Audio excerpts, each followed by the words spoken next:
I need to hand over to our chair for today, who is Keith Rundle. As many of you know, Keith is the operations director for the Bristol City Centre bid. He has been leading the bid since August 2015, taking it right through its development phase to a successful ballot in July 2017. Keith now heads up the team to navigate the bid through the changing landscape of 2021, identifying new and changing needs of businesses as they emerge and bringing the city together to respond.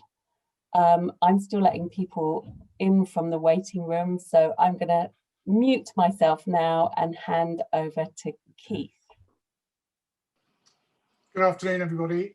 Thank you very much for coming along to this first in a series of 3 webinars and talks that we've arranged in conjunction with the Architecture Centre as a response to how people will be returning, really, and in what way people will return to predominantly the office-based premises. We've been talking to our levy players, various of them, mainly through Paul, our business liaison manager, about people's ideas and how life might change and how the response might change, and also potentially how that affects how city centres operate, because as we all know, they're pretty much ecosystems that are interdependent on all the businesses that are within them being successful, and that's how they come to be where they are. So for this first event, Designing the Workplace for a Post-COVID World, we have 4 experts on the panel who are going to talk to you for a short period of time each. If you can put questions into the chat, that will be helpful. We'll try and pick those up. Pippa's going to bring all those together, and then we will try and work our way through them. If we don't get to finish the questions off, we will get responses and send them back out to all those registered for the talk. So without further ado, I will hand over to Ros Bird, who's the Commercial Director for MEPC, and she is just going to talk us through some of the continuing need and demand for city centre office space. Yeah. Ros, before you start, I just wanted to note that we're recording this session, so just everyone needs to be aware of that. Thank you. Okay. Well, thank you, Keith, and thank you, Pippa, and good afternoon, everyone. It's really nice to be invited to take part, and so thank you for the opportunity to invite me to join the panel. I'm just going to launch my slides, which won't take a sec. I just got to press a few buttons here. Hold on.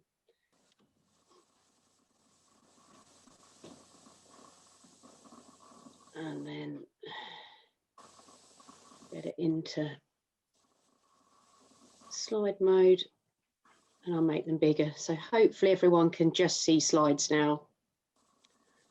So yes, I'm Ros Bird. I'm Commercial Director for MEPC. We're part of Federated Hermes.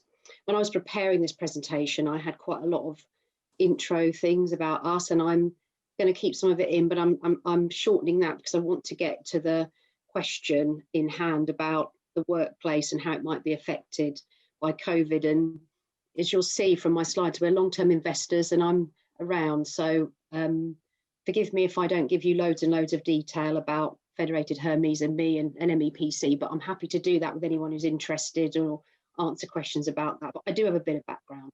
I just slimmed it down a little bit. So Federated Hermes and MEPC,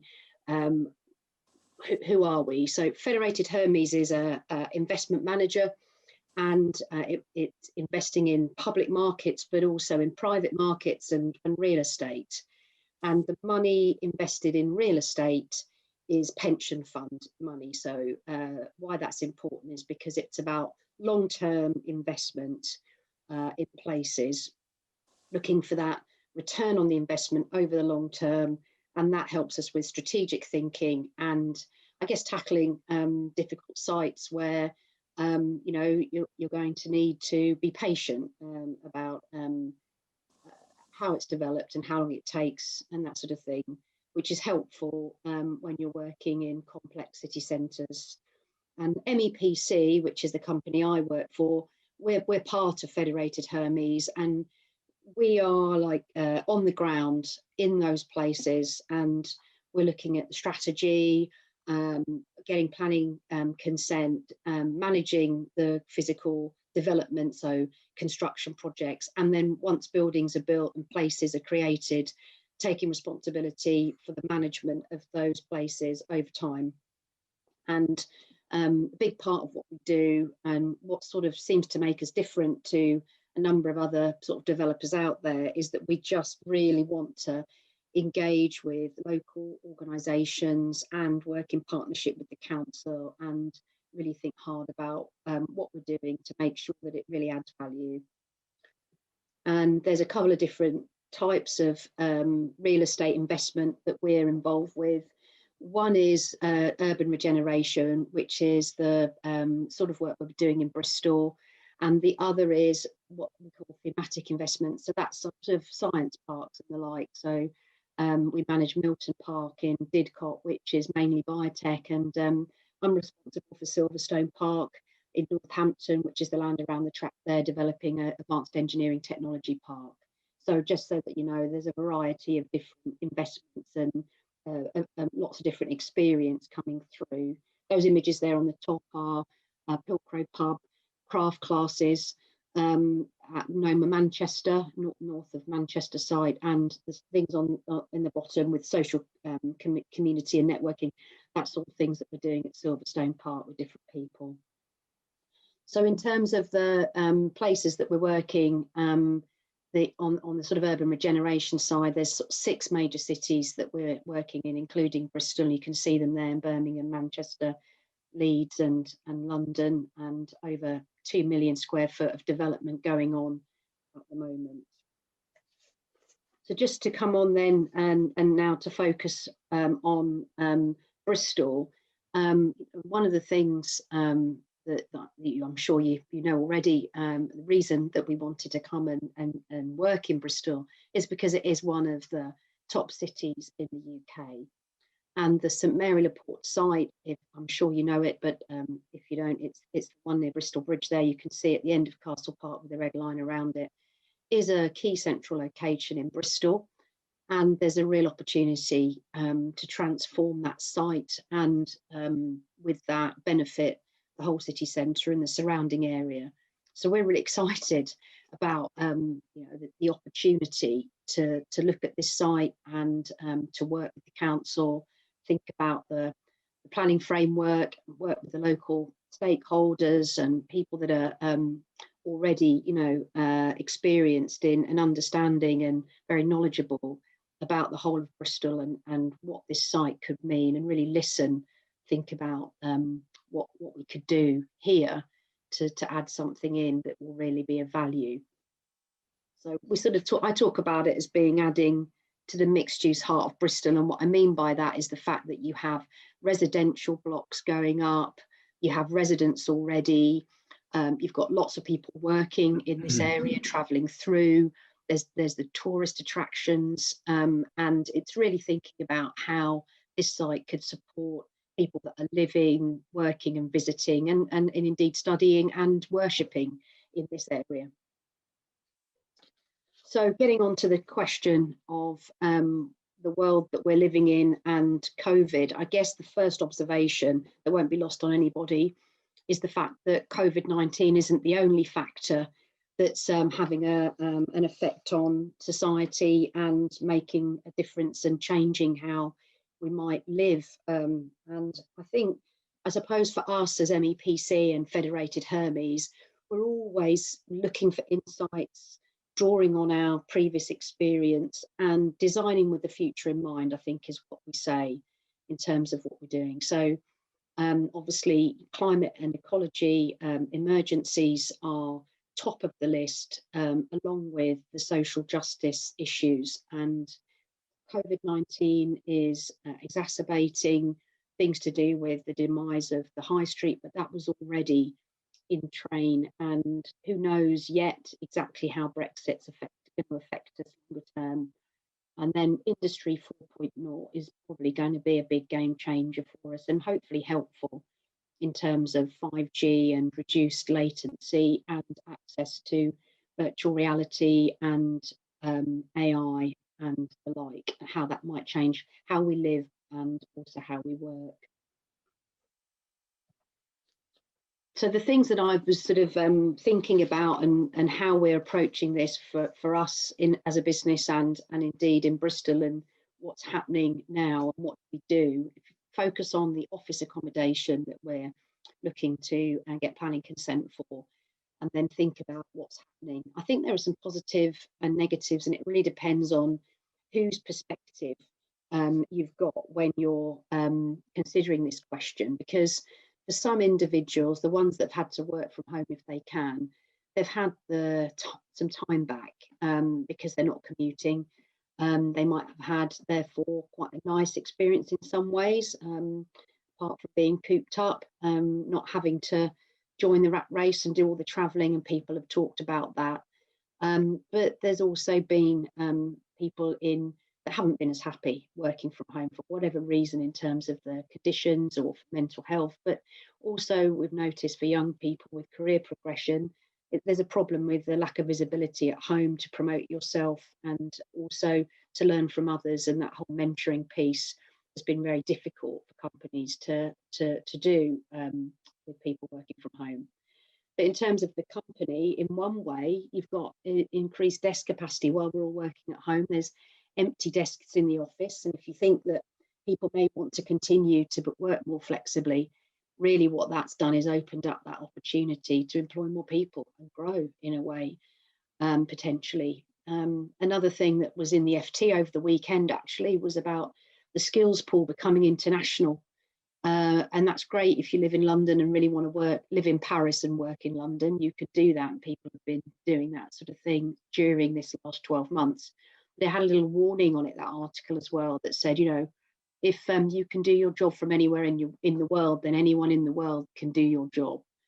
So it's interesting how there'll be a balance, upset of balance, where there's more people in the market with these specialist skills available to work for you as a business, and how will you do that? I think it might affect people's pay as well, because I think there's a recognition in certain parts of the world that you need to pay people more because of the expense of living close to those cities, that and that won't necessarily be the case anymore. And I think there has been an issue, especially as we've gone further into this lockdown, of, you know, new recruits. You do get concerned that how are they going to feel part of a team or understand what the business really wants for them when they're working from home. And then society, I think, you know, you could say from a sort of environmental point of view, the environment has benefited from people not commuting and, you know, not driving. And there's also been this phenomenon I'm sure you've all heard of, the increase in dog ownership. And I think that is actually not an insignificant sign. So what next? I think we all think that there'll be a blend of home and office working, and maybe people will start wanting to work, you know, in the office one day a week rather than at home one day a week. And so you might have fewer people travelling to and fro, and you might have more desk space. Alternatively, over the years, longer term, it might just be that all that capacity fills up and people continue to work from home, and others want to go into the office more often. And I think there will be more demand for, and I've seen it already at Silverstone, more demand for the flexible office spaces where people aren't commuting and they want to work not at home but close to home, walking distance. And I think so. One thing I do think we should, as a society, think about is how we can encourage people to continue to be more conscious about their carbon footprint, and what can we do as a society to say, well, hey, you know, we reduced our carbon footprint during this period. What should we do to make sure that continues? And then for the company itself, we're seeing companies thinking about more self-containment. You know, they're concerned about sharing lift lobbies in cores, where we're seeing companies talking about having meeting rooms and sort of public spaces at the ground floor, close to the front doors, rather being inside the building. And these things are all really for the office fit out rather than the demand for the office itself. There are companies downsizing, so there's still loads of requirements out there, but some of them are for people that are coming out of a large building, taking less space, moving closer maybe to their workers out of London, for example, perhaps out of London into Bristol would be one. With some of the advanced engineering businesses, they're taking on shift working now, so they can carry on low density, but they have to be at work to do what they do. And maybe we'll see a bit more of that with designers, people that, you know, more of a 24-hour culture. And again, you know, what about the dogs when it comes to society? And the reason I say that is because if you think about it, we all grew up with the phrase of dogs for life, you know, not just for Christmas. So if more people are buying dogs and looking after dogs, what are they thinking? What are they going to do? I guess there might be an increase in people that are going to do dog walking while he's still travelling to London, but perhaps it's a sign that there's going to be a permanent shift to being closer to home or working from home. But I don't think that's going to affect longer term demand for really good office accommodation in places like Bristol. In fact, you might just find that you've got new requirements, like I was saying, from companies that perhaps had never thought they would want to take a smaller office in Bristol. They just have their large office in London, but now they're thinking of changing and moving out. So I think there'll still be, and we're still certainly seeing lots of really want to get back into the office and help to, you know, onboard new people, mentor younger members of staff, and mental health. So overall, with office, I can see how that may change. In retail, just quickly, I realise I'm running out of time. The ground floor of our new developments in Maryland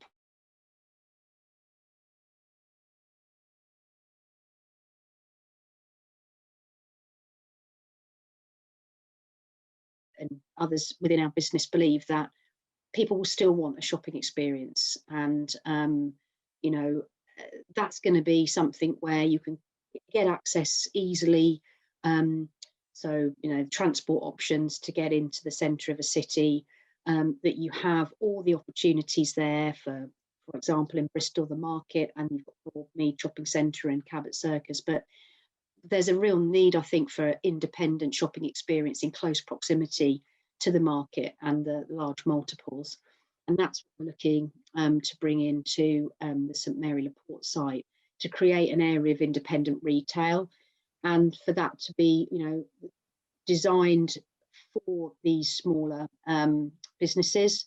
There'll be we want to curate the space, as it's called, so make sure there's a really good mix there, and that be supported with good outdoor space. Thinking about the amenities, so for families and public toilets, children's play area. And then, you know, to be patient about getting the right mix of companies in there, so that it is really good, honest, you know, decent, independent range of businesses, and something that would serve you know, a range of budgets, basically, and attract people in at the weekend, but also look after people that are coming into work and already there, and coming into the office accommodation that we're going to develop above this. So overall, I would say that, you know, as I said before, we try and design with the future in mind. It's based on our experience and our sort of latest insights. And, you know, we all know that society's needs are ever changing, and that things like COVID-19, yes, it's been unusual because I think it's really accelerated changes that were already kind of happening. But we are really excited about being in Bristol and working in partnership with the council and with you know, the local representative groups to sort of bring something really significant here. That, you know, there's a significant investment going in, and it's just a very exciting opportunity for us to work in a key location in the centre of Bristol.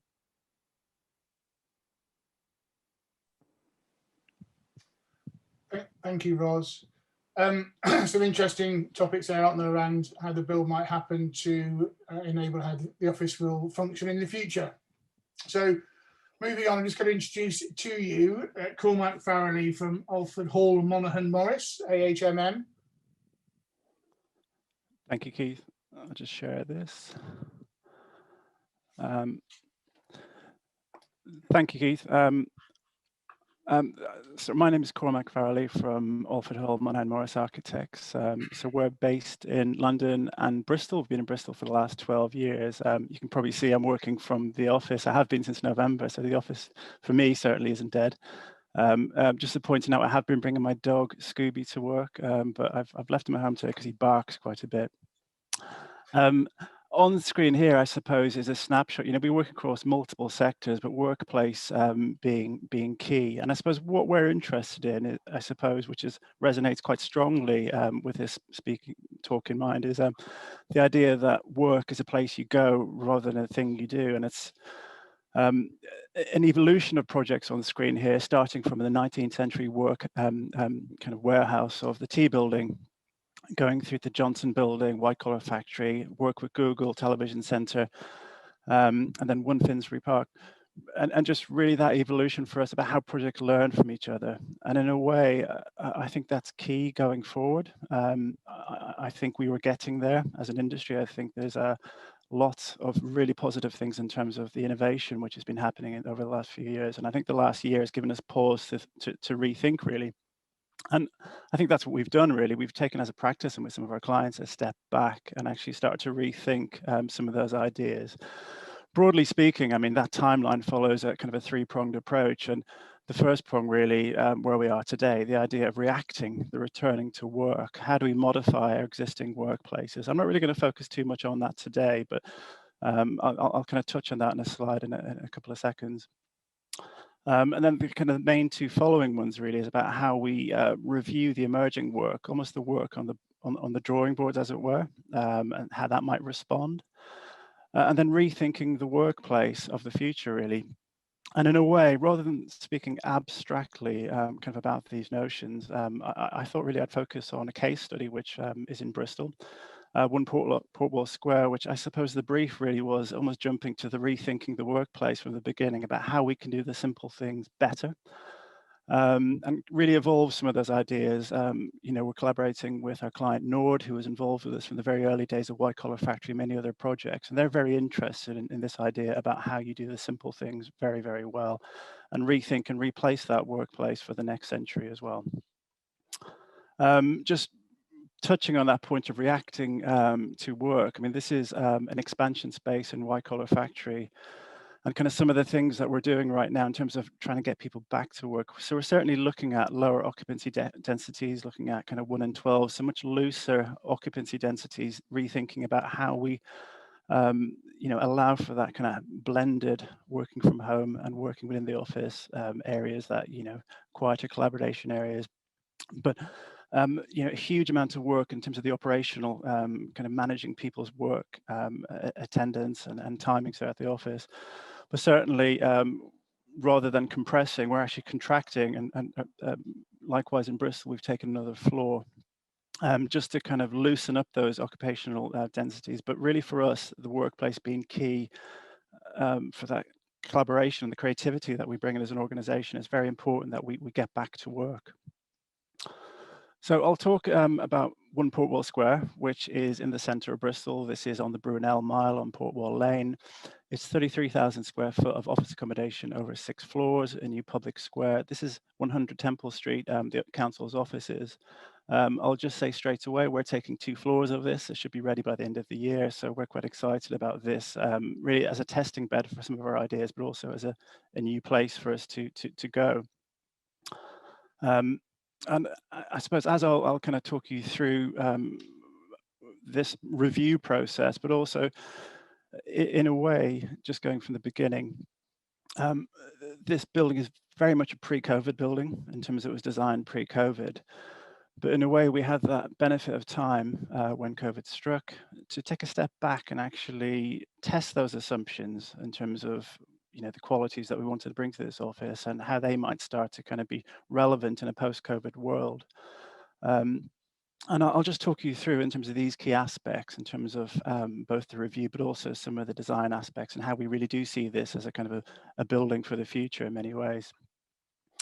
So in terms of commuting, it's clear that, cycling is becoming much more important and relevant. And from the very beginning, even pre-COVID, the idea that cycling would be an incredibly important part of this. We've got double the amount of cycling facilities within this building. And on review, we can expand that further, but that's hugely important as people choose maybe to walk or, not get public transport in the future. I mean, it's also central in that idea of healthy buildings and well-being, which is again a central theme to this project. Building access, we do benefit. I think one of the key, I suppose, ideas around this project is the idea of almost like a civic nature of building. So a new public square at the very front door, and the idea that actually less congestion moving into the building, but also the idea of well-being. So at lunchtimes, having this kind of focal point for the community of the building is really, really important. On review of the project, I think we did made the whole journey through the building a more touchless journey. So doors, etc., being more automatic as you're walking through within the building. Roz touched on reception, and even in a kind of a modest-sized building, just having space to move around. Been again a focal part of the building, lots of room for parcels, etc. Less queuing, less reliance on lifts, actually. So something we did from the very beginning is make the staircase incredibly prominent. So both staircases, and put them in the best parts of the building in many ways. So fill them with light, and really, really encourage their use. So as people will use lifts less, I think staircases need to be far more prominent in buildings, really to encourage their use. So with us, we've put them, what we see is kind of the very visual part of that reception area. You can see just a plan diagram about how that kind of journey might start. Two staircases, both located on external walls, really important, but the idea that we encourage potentially one-way journeys through the building as well. And then lots of queuing space for the lift as well. Really, really important. And then that touchless journey from the bikes through to this area as well. And it's something we've really been exploring through a lot of our projects over the last 15 years, the idea of making the staircase, the idea of almost as a social space rather than this functional escape staircase. And likewise, within the floor plates, we've got soft spots in all of the floor plates so people can connect through. We will certainly, haven't taken 2 floors, we will be connecting through internally. Again, a really, really important part of how these, culturally, how the floor plates will link together, but also less reliance on lifts as well, really important. In terms of floor plate, I mean, we're really interested in just very, very simple, flexible floor plates. But we're seeing in the post-COVID world, in a lot of our projects, less deep plans and very much a focus on natural light and ventilation, which has been actually one of the key aspects of this project, so generous volumes within the space. You can see here one-way systems, and something which I'll talk about a little bit later, and it's something we've been exploring for the past number of years, is amenity within the building. So every floor plate gets a generous balcony. And that's really important, that amenity both linked to the well-being of the overall occupants and just been a key focus, for each floor. In terms of just some pragmatic ideas about kind of WCs, we're seeing much more superloos as a preferred kind of option within buildings in terms of space, in terms of less queuing, touchless sanitary ware, etc. But that's something which we incorporated from the beginning. I talked earlier on about this idea of amenity. So our balconies here, south-facing, overlooking the square. And we're pretty much doing this on a lot, or recommending this on most of our projects right now, a floor plate with associated amenity on every floor being vital as we move forward. This is a project, actually, I think it's clearly not Portwall Square, but other ways we've done that in the past. So actually this is White Collar Factory. So rooftop club with a running track around the top floor. And I suppose this builds on that narrative of well-being being so important in the post-COVID world. And I suppose it's about quality as well. And I suppose Google coined the whole thing about well-being. So this is King's Cross and the restaurant there. Again, that idea of building community through well-being being very, very important as we move forward. Another thing which we're investigating in a lot of our projects is bringing planting inside. So the idea of biophilia, really about healthy air quality as well as just that visual amenity of the plants and the benefits that they bring. Back to port wall. So this is the plan, just showing that idea about kind of maximizing daylight and ventilation. So fully openable windows on 3 sides. And then it's a mixed mode system. So for most of the year, openable windows, but we've got these incredible volumes within the building as well, which just really help manage that environmental kind of temperature internally. We're also incorporating a kind of a user controlled traffic light system as well. So when the windows can't be open and the mixed mode system can kick in. Again, something we've trialed and tested, and it's been very successful at White Collar Factory in Shoreditch. I touched on the idea, the importance of volume. Now we've got this incredibly generous neighbor here in terms of, when I say generous, it's a generous building. It's got 4.2 meter floor to floor, which is absolutely brilliant. And it's something that we've brought through into our building here. And the benefits that brings, both in air quality, daylight, ventilation, is amazing. I think this mock-up here, which is currently on site, this is the facade mock-up, just gives a sense of that floor to floor. And the generosity that brings, but in terms of the ventilation and daylight, which penetrates massively into the building, is it's really, really important.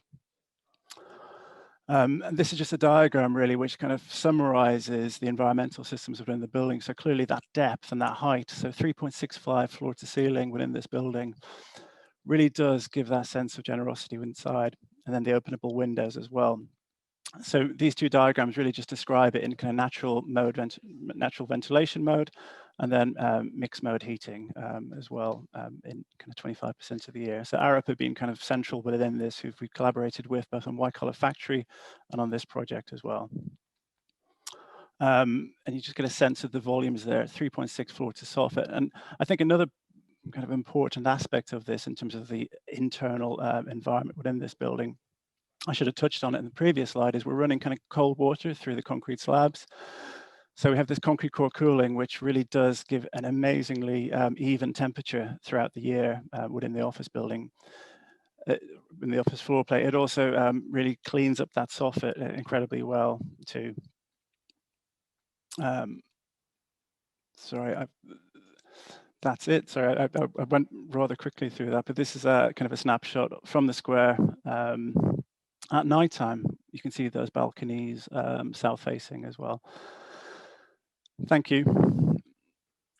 Well, Mike, thank you. That was really interesting on how to respond to changes, I think, while the building is being built. And I probably rushed through that a little bit too much, so I'd be happy to take some questions. I was conscious I only had 10 minutes. Yeah, sure. I think if there are questions in the chat, we'll try and pick those up at the end, or as I say, we'll respond to them outside the meeting.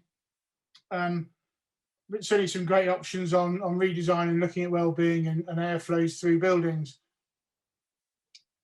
So next, I'm going to introduce you to Phil Morton, who runs Morton Property Consultants, well-recognised expert in the office market for Bristol, Phil. So if you could just talk us through how you see it now, really, in client demands for office space, that would be great. I think if everyone goes to speaker view, because Phil's not got slides, but it'd be good to see him speaking. So if you go to the top right of your Zoom and click on speaker view.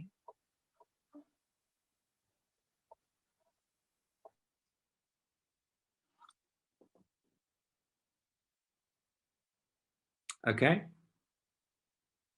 Thanks, Pippa.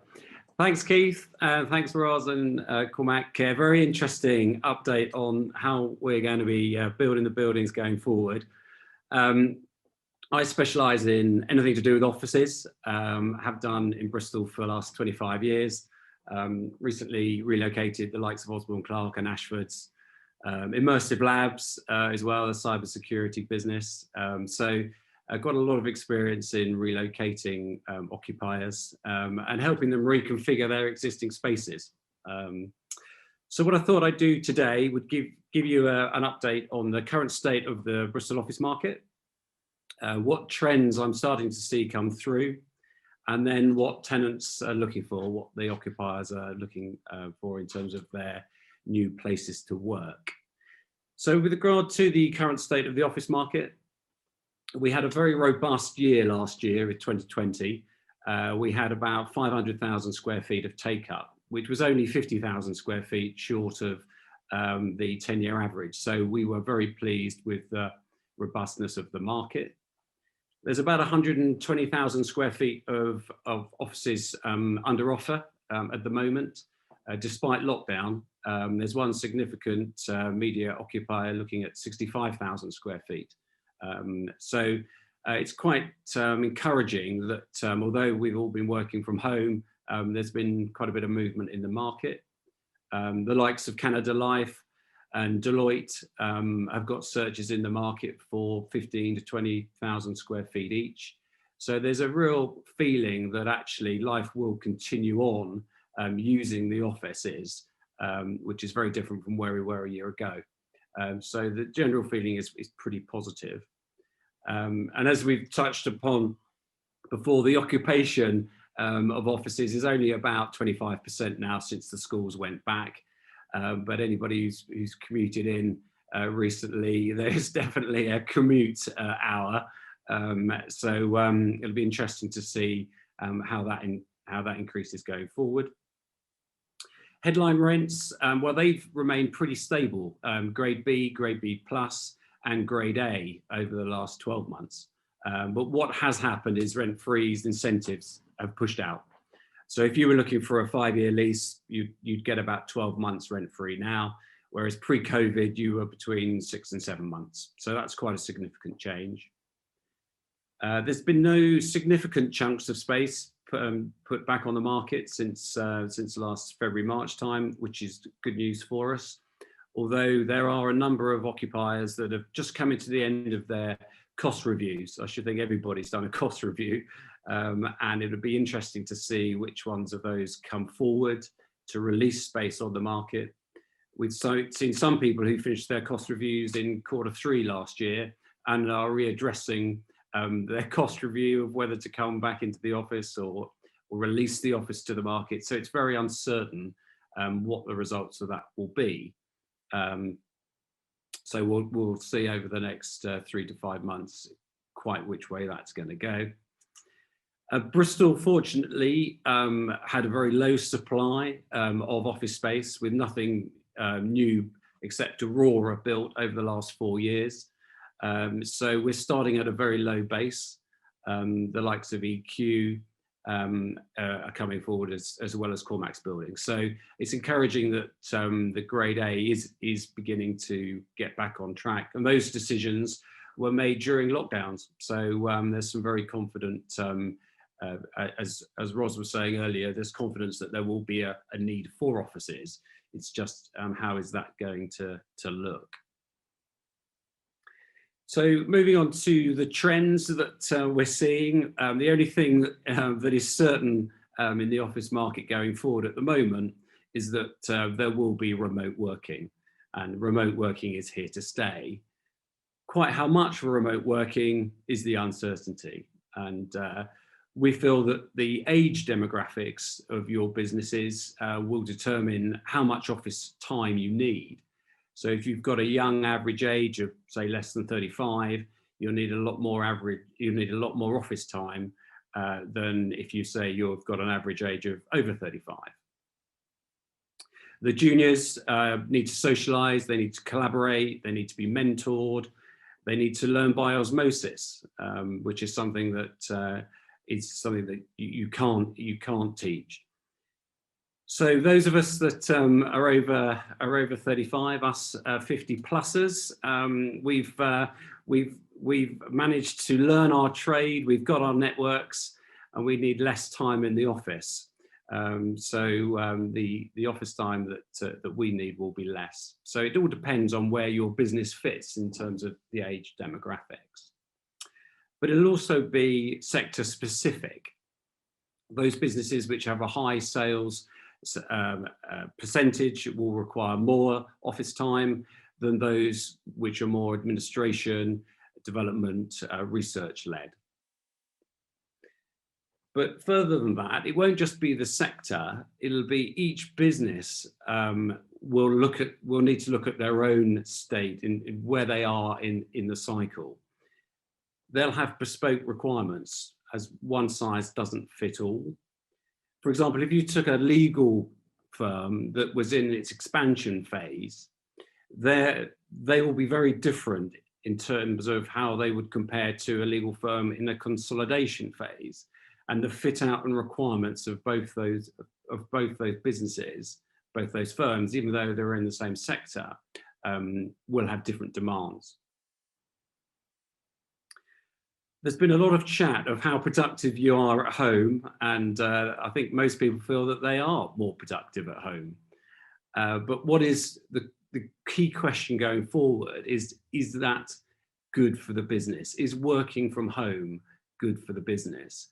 And what's starting to evolve now and to come out is very much that the culture and the values of the businesses are starting to erode. And so the key question is how much time do you spend at home compared to that in the office? And I'm afraid, guys and girls, if you're a 50-plusser, you're going to probably have to spend more time going back into the office to train and keep the culture and keep those juniors working hard and keep the values in your business. So how's the sentiment looking in terms of where it was a year ago compared to a year ago? A year ago, I think we all felt that working from home would be across the board.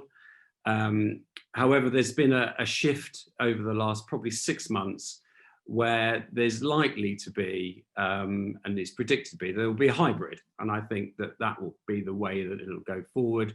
Some working from home and some working from the office.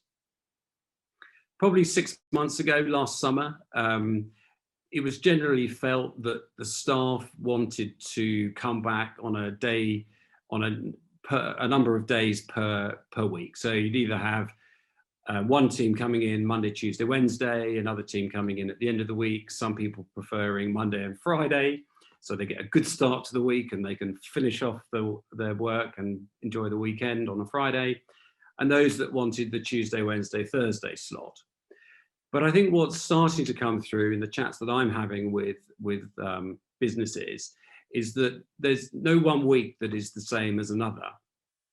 And so that they want to suck staff back off the sofas, they want to get them back into the office, but in a hybrid flexible model. So the way that they're seeing the new office, the new workplace, is to provide choice to their staff. So when the staff come into the office, they may not come in for particularly to socialize, to collaborate. They may come in because they've got a row of Zoom calls, but to do all that at home would drive them fairly insane. But if they come into the office in their breaks between, they can collaborate with their colleagues and have interactive ideas. And the whole ethos is to be able to provide a choice of space, a choice of activity space within their floor plates. So that leads us on to what the tenants and occupiers' current demands are. What's the general feeling amongst occupiers? Well, if you take anything away from my 10 minutes, there are three key elements here. There's the physical flexibility of the office space, there's the flexibility contractually, and there's the high degree of wellness. And I think both Ros and Cormac have highlighted these in terms of their buildings and their philosophies. So flexibility physically, it's really important to be able to split the floors to make sure the fire escapes are sufficiently placed so that you can actually divide the floor plates. Rather than just having one occupation, you can increase that to 2 or 3 or 4. So physically, it needs to be practically possible. Secondly, flexibility contractually. Historically, if you had a 10,000 square foot floor plate, you'd probably be only allowed to sublet it once by the landlord and assign the whole lease. Whereas going forward, I can see that if it's physically possible, you need to be able to have multiple sublets. So you can expand or contract. You're totally flexible in terms of your business. And then one step forward, which doesn't cost the landlord anything in terms of the value of his building, would be to actually have a number of multiple leases within your floor plate. So if you take a 10,000 square foot floor plate and it can split into 4 lots of 2,500 square feet, then you have 4 leases. It doesn't cost the landlord any more, so it doesn't affect his value. But what it does do is increase the management headache. So we need to change the culture there. And I think that is changing.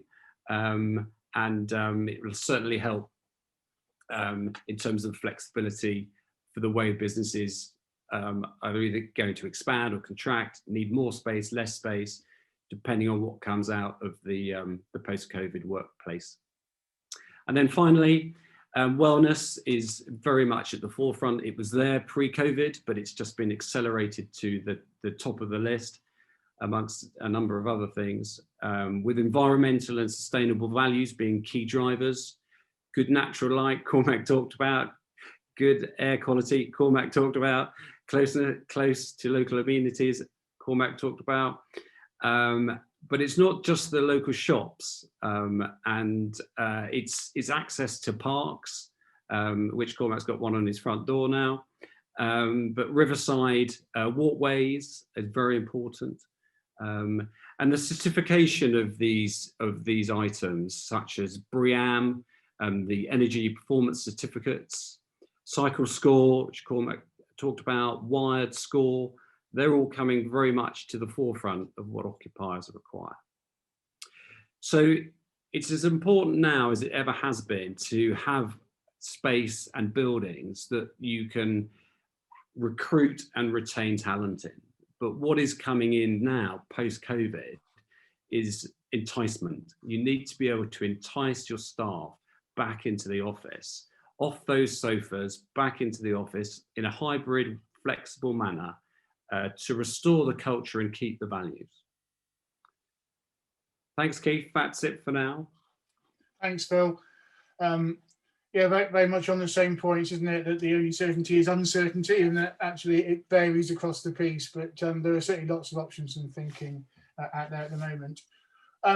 So I'm going to introduce Gavin Eddy now to talk to us about co-working spaces. He runs a number of successful co-working spaces. So Gavin. Thanks very much. Thanks for inviting me, everyone. Thanks to all the speakers. It's been really interesting. A lot of the trends that they've alluded to are universal. My name's Gavin Eddy. I'm the founder and CEO of Forward Space. We started co-working 13 years ago, first co-working space in the southwest of England, and we have 3 spaces in Bristol now. So Boxworks at Temple Meads, which is the shipping container office development that you may have seen next to Engine Shed. And then number 35 King Street, it's called Framework, which is aimed predominantly at the tech industry. And then Hamilton House in Stokescroft, which is very much a kind of creative community, film, media, music. I started a co-working business 13 years ago because I fundamentally believed that there was a shift going on in the way that we worked. The idea of what economists call proximity, so where you are relative to your market and your co-workers, is changing. Our markets and our workers now can be at the end of a fibre line, and that fundamentally shifts where we can do business. So I started Forward Space because I was particularly interested to see where companies might relocate given that flexibility in geographic location. So I was looking at the possibility for companies that might historically not have been able to set up in a small town to be able to do so. So we started actually in Frome, in Somerset, and we now have spaces in Frome, Exeter, Taunton, and Bristol, and a couple more on their way. So what I guess I'm saying there is that the shift to a more flexible way of working is not fundamentally new. What's happened through the pandemic is probably the biggest shift in working practices we've ever seen in modern times, accelerated by extreme circumstances. But even before that, there'd been a quite significant change in the way that we work. And just as an example of that, over the last 20 years, the number of people working flexible hours has increased by 5-fold. So from 10% of the workforce to more than 50% of the workforce. And you combine that with the situation with the pandemic, 5% of people before the pandemic worked from home as their main location, and that's increased to more than 50% of the workforce either working partially or wholly from home during the pandemic. So these shifts are not new, but they have been accelerated. I think what the two main trends, and Ros, Cormac and Phil have all alluded to them, the two main trends that are coming out of this are flexible working and local working. My argument is going to be that this is not a binary situation here. It's not homework versus office work. There's actually a third option, which is co-working. So I want to talk a little bit about how I see co-working fitting into the mix going forward. Home working, as some of the other speakers have alluded to, has a number of challenges. The two main ones being impact on productivity and the impact on well-being and happiness. And I think the jury is a little bit out on both of those things. So productivity, lots of the empirical studies show that productivity is actually adversely impacted by home working. It depends a little bit on sectors, but even where there is shown to be an increase in productivity, it's generally to do with longer working hours as opposed to actually people being fundamentally more productive. And the biggest single factor in that is the reduce in commute time. So I think that definitely leads into a big shift towards more local working. And then the second aspect around well-being and happiness is linked a lot to people feeling more empowered. So the idea of flexible working or home working, giving people more autonomy, generally makes them feel more empowered, and that there seems to be an impact on how happy that makes them feel and their general well-being. But add to that the fact that we're already beginning to see some reversal of those trends. So at the beginning of lockdown, people were generally saying that they felt more happy working from home. We're now beginning to see that reverse, with people showing some fatigue in home working.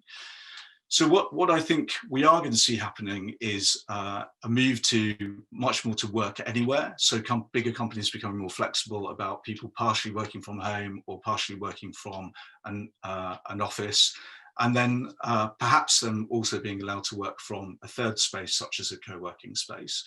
The idea of co-working being that it gives you access to all the resources, so meeting rooms, phone booths, conference facilities, desks, but all on a flexible basis. So you can book ad hoc space, whether that's by the hour or the day or the week. And that doesn't, if you're a large company, that doesn't force you to have a building that's sitting there empty. It means that you can just book space as and when you need it in response to your immediate demands. So I think that we are already seeing a big shift towards co-working, particularly from larger companies. So historically, in the last decade, our client base has been certainly more geared towards startup or early stage companies, probably businesses between sort of 1 and 20 employees.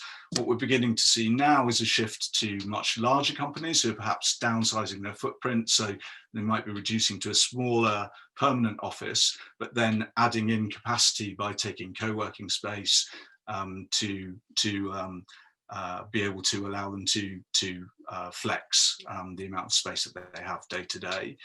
So that trend's already happening. Our inquiry level currently is at the highest it's been probably in 2 years. but the type of inquiry is from a very different sort of business. So much larger companies generally looking for much more flexible models. So a combination perhaps of some permanent desks plus some flexible co-working desks, ad hoc bookings, much more emphasis on being able to book meeting rooms. So I think that shift is already beginning. Something that Ros talked about, which I think is another significant trend, is what's happening in the high street. So we all are aware that there is a big shift going on in terms of the complexions of our high street, and I think that high streets are going to shift away from commoditized retail, perhaps to a smaller element of retail, more lifestyle or leisure activity, more experience, so perhaps theatre or performance spaces, but also now work. So we're beginning to see the first signs of previously retail spaces being converted into co-working spaces, and I think that we will find co-working spaces beginning to emerge in the high street. And that has a number of significant benefits, and we've already talked about people being able to walk to work, perhaps being able to do their life admin more easily, so popping out and getting their much needed lockdown haircut at lunchtime. I think that is another significant trend which is going to play to our strengths. The other significant thing is local working. So Ros talks a little bit about larger companies setting up regional offices, just restricting the amount of commuting time that their employees are having to endure. We're also beginning to see the same. For a lot of those larger companies, it doesn't really make a lot of sense to have a permanent regional office, but it could make a lot of sense to have a co-working space that their employees can access. And we're seeing the emergence of a lot of specialist co-working brokers, if you like, so working with larger companies to provide them with access to a whole range of co-working spaces that they can access through a single platform. And at the moment, there's a big shift to that as a model. So my message to you really to take away is that that the workspace market isn't binary. It isn't home versus office. There is a third alternative which is beginning to emerge. And I think that over the next decade, we'll probably see most towns of perhaps a population of 20,000 or above with some form of co-working space aimed at remote or mobile working or flexible working practices. So yeah, I'm happy to answer any questions anyone might have, and I hopefully just about kept to my 10 minutes. I think pretty well done, Gavin. Thank you. And introducing that new aspect then of how city centres also link to rethinking retail and other spaces within the city centre, and how offices and how other uses end up complementing each other. I'm mindful that we've actually got to our end time. So what we may have to do is pick up the questions that are in the chat and respond to those outside. Do you have sage words of advice for me on that one? I think that's wise. We're really coming to the end now. So Keith, are you happy to wrap up, or would you like me to do that? No, I'm happy to wrap up. I think people are having to go in any case. Thank you so much to all our speakers, particularly for insightful contributions to how the office market works, and just to pulling out some of the complexities that we are going to pick up over the next 3 to 5 months. And maybe we'll come back and do this again in 6 months' time or so and see where the market has taken us. Thanks also to all those of you who've attended. There are 2 more of these. Please have a look at how they're working. I know Pippa's put the links onto the chat, so I'm just going to draw this one to a close now. And yeah, thank you everybody, and thank you Pippa as well for all that work in the background.